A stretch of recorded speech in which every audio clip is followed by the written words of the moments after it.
My dad sent a message, "Do not come to the family meeting. We are ending ties." I sent back, "I understand. Hello, my name is Julian. I'm a 29-year-old from Miami, Florida." The text arrived at 5:37 a.m. "Julian, don't come to the family reunion. We're cutting ties." My father, no explanation, no hesitation, just a final decision. I stared at the screen for a moment, then typed back a single word. Understood? I didn't argue or beg, or even ask why. Instead, I logged into my account and removed my name from the $2.5 million loan. 36 hours later, my phone was buzzing with missed calls and a voicemail from their panicked accountant. I hit play. The sound of pure desperation filled the room, and I smiled. Family was supposed to be a safe place. That's what I used to believe. My father built a business empire from nothing but his own arrogance. My mother stood by him, polished and cold, while my sister and I were taught that our lives revolved around their son. I was the responsible one, the one who signed documents, bailed him out of trouble, and held everything together. 2 years ago, when the company was about to fail, I didn't hesitate. I co-signed the huge loan with them, risking my own future for theirs. They called me a hero. They said I was the reason the family would survive. I believed them.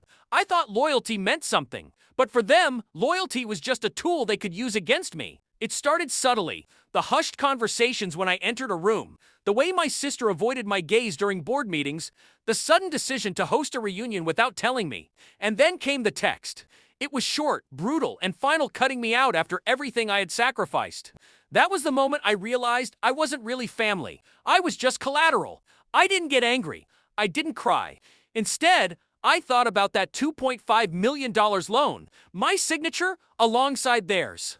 Their entire empire was connected to my credit, my future, my silence. They assumed I was trapped, but they forgot one crucial detail. My name on that loan was a gift I could take back. And once I did, the debt would be theirs alone. The steps were simple. 1. My lawyer. I called him before breakfast and asked one simple question. Can I remove my name from the family loan? His pause was long, but his answer was yes.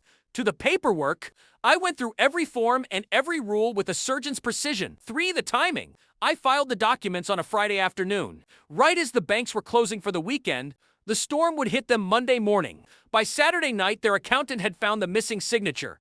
By Sunday, the board was in a panic. By Monday, the creditors were closing in.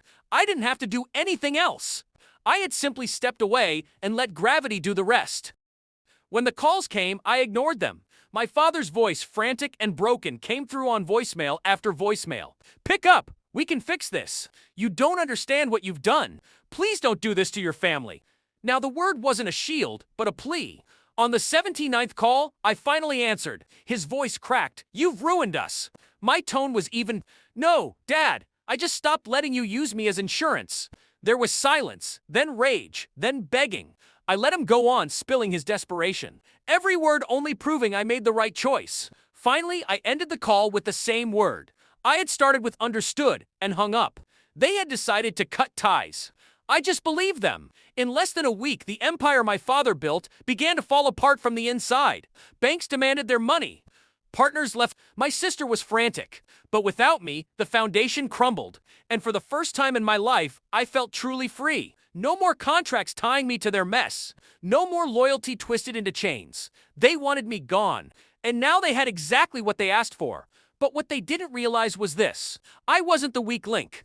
I was the one holding the whole damn thing together. So when they tried to erase me, they erased themselves instead. And as I sit here free, watching their empire burn from a distance, I feel nothing but a sense of clarity. They thought cutting me off would destroy me, but all it did was destroy them. What lesson did you learn from this story? Please let me know in the comments.